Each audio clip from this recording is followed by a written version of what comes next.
Next देखिए आप, ये पहली जो एक्सरसाइज है 7.6 जो चल रहा है हमारा, उसका फर्स्ट का क्वेश्चन नंबर ई है। इसमें आपको वही रॉल्स थ्योरम को वेरीफाई कराना है, यानी रॉल्स थ्योरम का चेक करना है कि रॉल्स थ्योरम की फंक्शन वेरीफाई करना है कि नहीं करना। तरीका आपको बताइए, वो पता चला हो पहले क्या करना पड़ता है रॉल्स थ्योरम को वेरीफाई कराने के लिए। तीन कंडीशन जो अलग अलग है वो सेटिस्फाई करानी है आपको, और एक जो चौथी कंडीशन है उसको ये सेटिस्फाई करेगा फंक्शन। तब आप कहेंगे कि सर जो फंक्शन है वो रॉल्स थ्योरम को संतुष्ट कर रहा है या वेरीफाई कर रहा है। तो यहाँ पे देखो फंक्शन ये दिया हुआ है, इसका सॉल्यूशन देखेंगे आप। इंटरवल यहाँ पे आपका क्या हो जाएगा 0 से 2। जिस इंटरवल में आपको रॉल्स थ्योरम को देखना है वो इंटरवल क्या है हमारा 0,2, ये क्लोज इंटरवल है। इस इंटरवल में आपको ये देखना है कि रॉल्स थ्योरम वेरीफाई है या नहीं। तो पहली जो पॉइंट होता है वो क्या होता है कि जो फंक्शन है वो क्लोज इंटरवल में कैसा होना चाहिए, बोलो क्लोज इंटरवल में कैसा होना चाहिए, कंटीन्यूअस होना चाहिए, यानी सतत होना चाहिए। तो पहले आप इसकी क्लोज इंटरवल में सार्थकता देखेंगे। अच्छा, उसके बाद क्या करना है, ओपन इंटरवल में फंक्शन कैसा होना चाहिए, डिफरेंशिएबल होना चाहिए, डिफरेंशिएबिलिटी चेक करेंगे। और उसके बाद आपको क्या करना है कि दोनों बाउंड्री पॉइंटों पर फंक्शन की जो वैल्यू है वो समान होनी चाहिए। तीसरा पॉइंट हो गया। अगर ये तीनों प्रतिबंध सेटिस्फाई है तो चौथी जो कंडीशन है वो ये है कि f dash c equal to 0, यानी फंक्शन के फर्स्ट डेरिवेटिव की जो वैल्यू है वो 0 होनी चाहिए।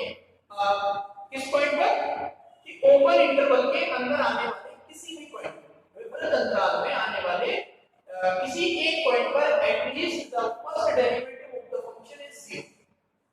तो इसका सॉल्यूशन देखेंगे आप। फंक्शन ये हो गया हमारा फर्स्ट पॉइंट, आप गिवन करके लिख लेना, फंक्शन दिया हुआ है। पहला पॉइंट है ये दोनों ही बहुपद है। अच्छा, बहुपद हर पॉइंट पर डिफाइन है, ये 0 पर 1 पर 2 पर। तो ये जो फंक्शन है ये 0,2 का जो क्लोज इंटरवल है इसमें कैसा होगा, कंटीन्यूअस होगा। दिए गए फलन से स्पष्ट है, आप नोट कर लो, मैं बोल देता हूं। दिए गए फलन से स्पष्ट है कि यह समृद्ध अंतराल 0,2 में, कि यह समृद्ध अंतराल 0,2 में कैसा है, सतत है। The function या given function is continuous in the closed interval 0,2। सतत हो गया दूसरा पॉइंट। अब इसकी डिफरेंशिएबिलिटी चेक करनी है। अब देखो डिफरेंशिएबिलिटी के लिए जो 1 पॉइंट है ये मिडिल में आ रहा है, यानी ब्रेक हो रहा है फंक्शन 1 पर जाके, ये अलग हो रहा है, ये अलग। तो x इक्वल टू 1 पर इसका डेरिवेटिव चेक करना बहुत जरूरी है। 0 से 1 तक ओपन इंटरवल में ये डिफरेंशिएबल होगा और 1 से 2 तक ये डिफरेंशिएबल होगा, लेकिन 1 जो पॉइंट है वो दोनों में आएगा। तो इसलिए 1 पॉइंट पर आपको इसका डेरिवेटिव जरूर चेक करना पड़ेगा कि 1 पर ये अवकलनीय है या नहीं। तो उसके लिए क्या करेंगे आप, यहां लिखेंगे x इक्वल टू 1 पर, x इक्वल टू 1 पर लेफ्ट हैंड डेरिवेटिव।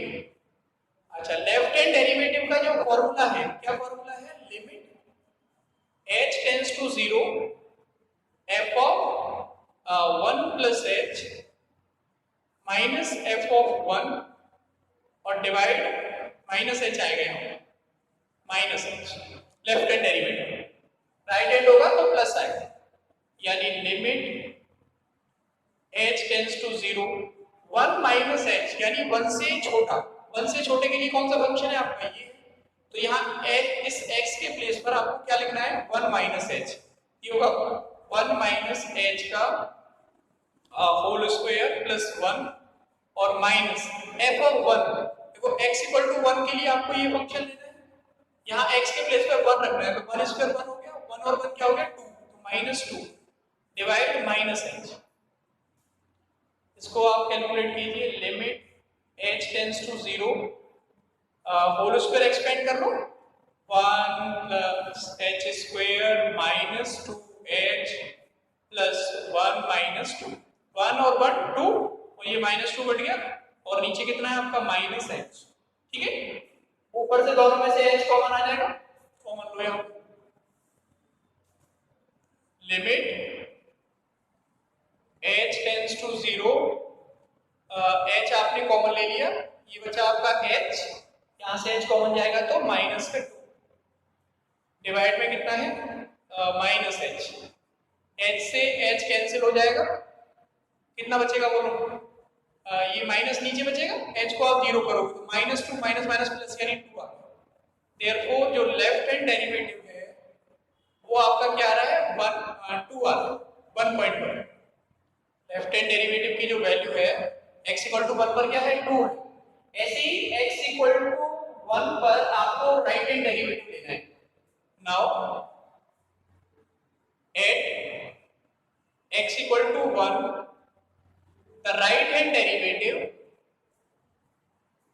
डेरिवेटिव का फॉर्मूला लिखेंगे आप limit h tends to 0 f of 1 plus h minus f of 1 divide h, यानी कि limit h tends to 0 1 plus h, 1 में कुछ ऐड हो रहा है तो ग्रेटर देन 1 के लिए फंक्शन है आपका ये वाला, आपको यहाँ x के प्लेस पर क्या लगाना है 1 प्लस h। ऐसे लिमिट सॉल्व करना बहुत बताइए मैंने आपको, 1 माइनस ये हो जाएगा 1 प्लस h और f ऑफ 1 की वैल्यू क्या थी 2 डिवाइड h।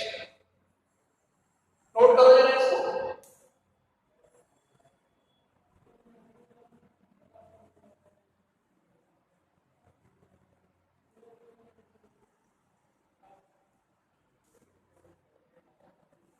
सॉल्व करेंगे क्या आएगा राइट हैंड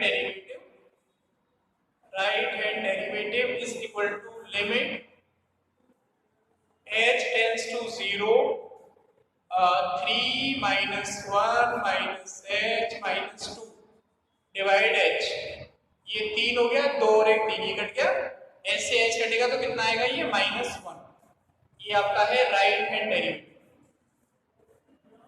यानी लेफ्ट हैंड डेरिवेटिव की जो वैल्यू है वो है हमारी 2 और राइट हैंड डेरिवेटिव की जो वैल्यू है वो है -1।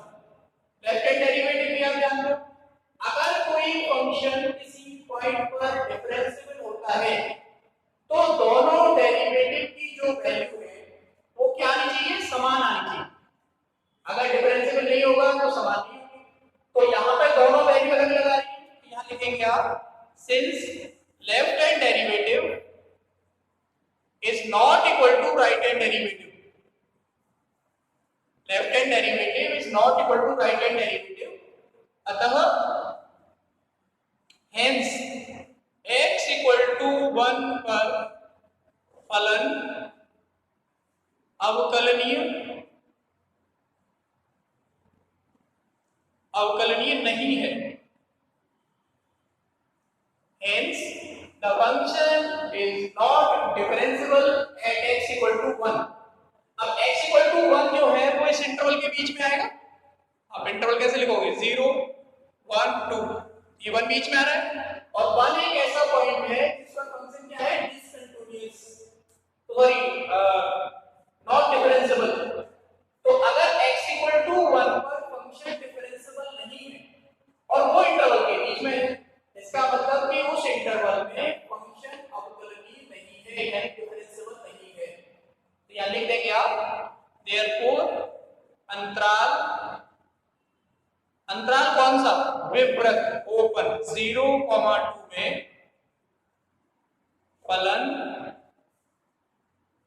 अवकलनीय नहीं है। Hence, the function is not differentiable in the open interval 0, 2। अगर फंक्शन डिफरेंशिएबल नहीं है तो डिफरेंशिएबल होता तो हम तीसरे पॉइंट को देखते, जब डिफरेंशिएबल ही नहीं है तो इसका मतलब इसमें रॉल प्रमेय वेरीफाई नहीं हुई, यानी रॉल प्रमेय सत्यापित नहीं।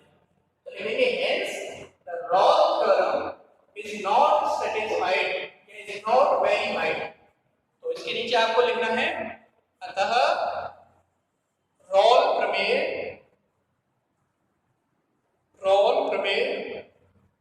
सत्यापित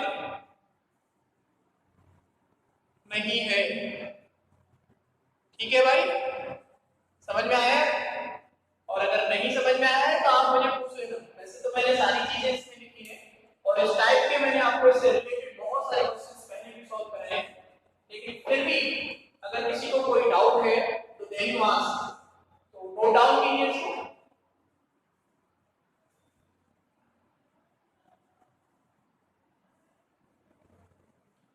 नेक्स्ट देखो, मैंने आपके उस बोर्ड पर एक क्वेश्चन लिखा है, ये फर्स्ट का एफ क्वेश्चन है।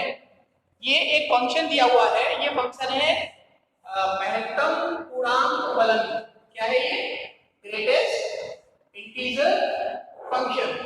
आपको इस इंटरवल में -2, में चेक करना है कि ये जो फंक्शन है ये रोल थ्योरम को सत्यापित करता है या नहीं करता है।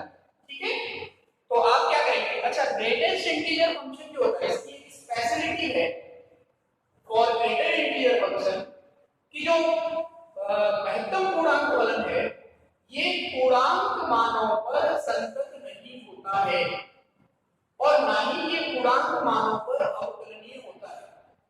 आप लोगों को आप देखना, मैंने जो इससे पहले वाले कंटिन्यूटी एंड डिफरेंशिएबिलिटी वाला पढ़ाया है उसमें मैंने आपको कुछ एग्जांपल्स दिखाए हैं। मैंने कहा था कि आप इनको याद रखना, ये ऐसे फंक्शन है कि जो डिफरेंशिएबल और कंटीन्यूअस नहीं होते।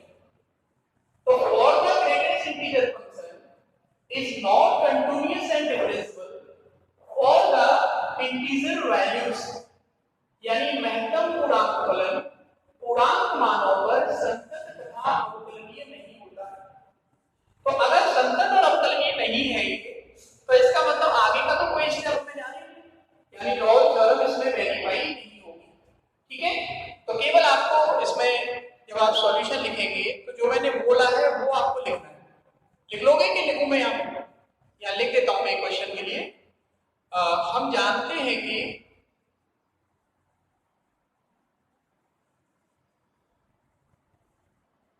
we know that, हम जानते हैं कि महत्तम पूर्णांक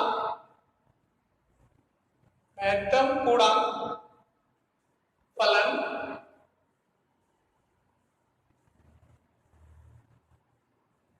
पूर्णांक मानों पर संतत एवं अवकलनीय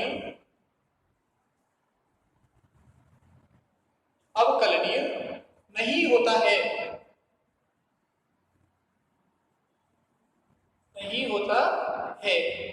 अतः अवकलनीय नहीं होता है, अतः दिए गए फलन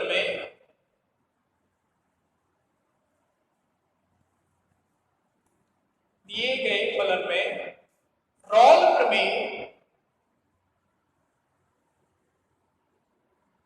प्रमेय सत्यापित नहीं है। Hence, the Rolle theorem is not verified in the given function, in the given closed interval. ठीक है भाई? तो ये केवल लैंग्वेज में लिख के छोड़ना, छोटा क्वेश्चन आएगा अगर आए, क्योंकि ग्रेटेस्ट इंटीजर फंक्शन है इसलिए ऐसा होगा। ठीक है, तो इसको आप नोट करिए।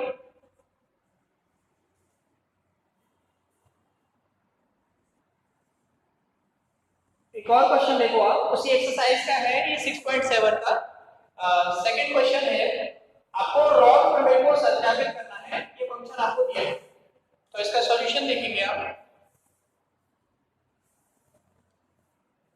अच्छा, ये जो फंक्शन दिया है ये कैसा है? एक बहुपद है, पॉलिनोमियल है, और पॉलिनोमियल जो होता है वो हर पॉइंट पर, हर रियल नंबर पर कैसा होता है? कंटीन्यूअस होता है और डिफरेंशिएबल होता है। तो फर्स्ट पॉइंट लिखेंगे आप। अब मैं बोल रहा हूं, आप लोगों को लिखना है, हिंदी में भी बोलूंगा मैं और इंग्लिश में भी बोलूंगा, बोर्ड पे नहीं लिख रहा हूं, बहुत सारे क्वेश्चंस तो लिख चुका हूं मैं। तो पहले आप हिंदी में लिखेंगे, चूंकि फलन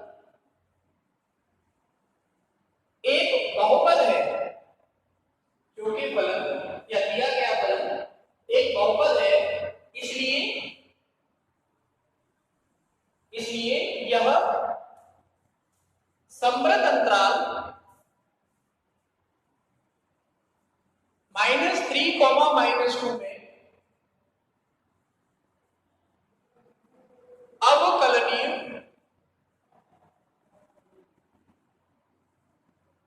-3, -2 में अवकलनीय नहीं संतत, पहले संतत सिद्ध करना होगा, में संतत यानी सतत है। The given function is a polynomial in x, therefore it is continuous in the given closed interval. उस closed interval में कैसा है? Continuous. Now second point is दिया गया फलन विवृत अंतराल -3, -2 विवृत अंतराल -3, -2 में अवकलनीय है।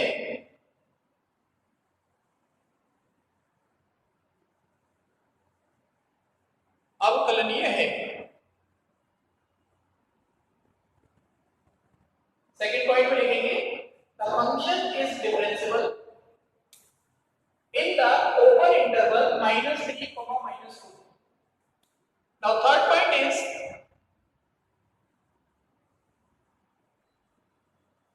x² + 5x + 5x + 6. नेक्स्ट देखो थर्ड पॉइंट पर। थर्ड पॉइंट में क्या निकला है आपको? आपको x = -3 पर वैल्यू निकालनी है। x के प्लेस पर -3 रखना है, यहां ये हो जाएगा -3 का स्क्वायर, फिर आएगा +5 -3 और +6। तो -3 का स्क्वायर कितना होगा भाई? 9 हो जाएगा। ये 5 के 15 माइनस के 15 और प्लस के 6, 9 और 6 15 प्लस और 15 माइनस यानी 0। f ऑफ -3 कितना आ रहा है आपका? 0। इसी तरीके से आपको f ऑफ -2 कैलकुलेट करना है। -2 स्क्वायर + 5 × -2 + 6, दिस इज 4 - 10 + 6 यानी 0। f of -2 is also 0, therefore f of -3 is equal to f of -2। दोनों बाउंड्री पॉइंट पर जो फंक्शन की वैल्यू है -3 पर और -2 पर क्या आ रही है? इक्वल आ रही है। तीसरा पॉइंट हो गया, यानी रोल प्रमेय के तीनों प्रतिबंध कैसे हैं? संतुष्ट हैं, वेरीफाइड हैं। आप लिख देंगे इसमें therefore या अतः रोल प्रमेय के तीनों प्रतिबंध संतुष्ट हैं। इसके नीचे लिखना है रोल प्रमेय के तीनों प्रतिबंध संतुष्ट हैं। अगर तीनों संतुष्ट होते हैं तब क्या करना है? अब डेरिवेटिव निकालना है f of f dash x। तो देखो क्या आएगा डेरिवेटिव, इसका डिफरेंशिएशन करो आप। x² का डिफरेंशिएशन कितना हो जाएगा? 2x। 5x का कितना होगा? 5। 6 का 0 हो जाएगा। इसमें आपको पुट करना है x = c, therefore f dash c is equal to 2c + 5। now अब f dash c is equal to 0, यानी कि 2c + 5 is equal to 0, then c equal to -5/2, यानी -5/2 को सॉल्व करोगे तो -2.5। अब ये -2.5 जो है ये इस ओपन इंटरवल -3, -2 के बीच में आएगा। ऐसे तो लिखते हो माइनस, ये 0 होता है, ये -1, ये -2, ये -3, तो -2 और -5 के बीच में -2.5 आएगा। यहाँ पे कहीं बीच में आएगा, -2 और -3 के बीच में आएगी भाई। इसका मतलब ओपन इंटरवल के बीच में आ रहा है। तो अगर ओपन इंटरवल में बिलोंग कर रहा है तो इसका मतलब रोल प्रमेय क्या है? वेरीफाइड। तो इसके नीचे लिख देंगे आप अतः रोल प्रमेय क्या है? सत्यापित है। Hence Rolle's theorem is verified. ठीक है भाई, तो मैं ये मानूं कि आपको इनकी समझ में आ गई रॉल्स थ्योरम। बहुत क्वेश्चन कर दिए मैंने, अब आप लोगों को क्वेश्चंस करने हैं। इस सेकंड क्वेश्चन में जितनी भी प्रॉब्लम्स हैं 2 3 4 उन सबको आप लोग सॉल्व कीजिए, और अगर कोई दिक्कत आए कैसे तो आप मुझे पूछो। अब मैं आपको इनमें से वो क्वेश्चन बताऊंगा जो आप पूछेंगे, बाकी मैं ये मान के चल रहा हूँ कि ये क्वेश्चन आपकी समझ में आ गए। ठीक है, तो आप इसे नोट कीजिए, और इसके जो आगे का है ये इसमें लैग्रांज और बची है, लैग्रांज के क्वेश्चंस और मैं करा दूंगा, तो ये आपका जो डिफरेंशिएशन का पार्ट है ये कंप्लीट हो जाएगा। अब मैं आपको केवल इसके 2 लेक्चर और पढ़ाऊंगा, लेक्चर 21वीं क्लास और 22वीं क्लास, यानी 2 क्लास में मैं डिफरेंशिएशन को पूरा कंप्लीट खत्म कर दूंगा। फिर जो भी टॉपिक आएगा, चाहे तो हम एप्लीकेशन ऑफ डिफरेंशिएशन पढ़ा देंगे, अवकलन के अनुप्रयोग, और चाहे मैंने इंटीग्रेशन पढ़ा, क्योंकि इंटीग्रेशन ऐसा टॉपिक है 12वीं का कि बहुत बड़ा है, टाइम भी बहुत ज्यादा लेता है, और कठिन भी है और बहुत सरल भी है। समझ में आ गया तो वेरी, तो बहुत आसान है, बस प्रैक्टिस चाहिए उसको। जैसे डिफरेंशिएशन में, क्योंकि डिफरेंशिएशन हम थोड़ा 11th में भी पढ़ लेते हैं, तो इसमें इतनी ज्यादा प्रैक्टिस की जरूरत नहीं है। लेकिन जो इंटीग्रेशन है जो मैं पढ़ाऊंगा इसके आगे, वो आपने 11th में नहीं पढ़ा, और डिफरेंशिएशन को रिवर्स करना है, उल्टा चलेंगे, सारे फॉर्मूले कंपोजिट्स हो जाएंगे। तो शुरुआत में तो 4 दिन तक तो कई बार होता है कि बच्चे को मैं पूछ रहा हूं इंटीग्रेशन और बता रहा हूं डिफरेंस, लेकिन वो 5 7 10 दिन में दिमाग में एक साइकिल सेट हो जाता है कि हां ये फॉर्मूला, फिर उन्हीं फॉर्मूलों पर बेस्ड प्रॉब्लम्स, और प्रॉब्लम्स के लिए प्रैक्टिस है, केवल आपको क्वेश्चंस को कितनी बार आपने सॉल्व किया है, ये इस बात पर निर्भर करेगा कि आप उसमें कितना सीखे। ठीक है, तो इसलिए आप लोगों को बहुत अच्छे से तैयार हो जाओ इंटीग्रेशन पढ़ने के लिए, क्योंकि बहुत अच्छा टॉपिक है, और उसके सबसे ज्यादा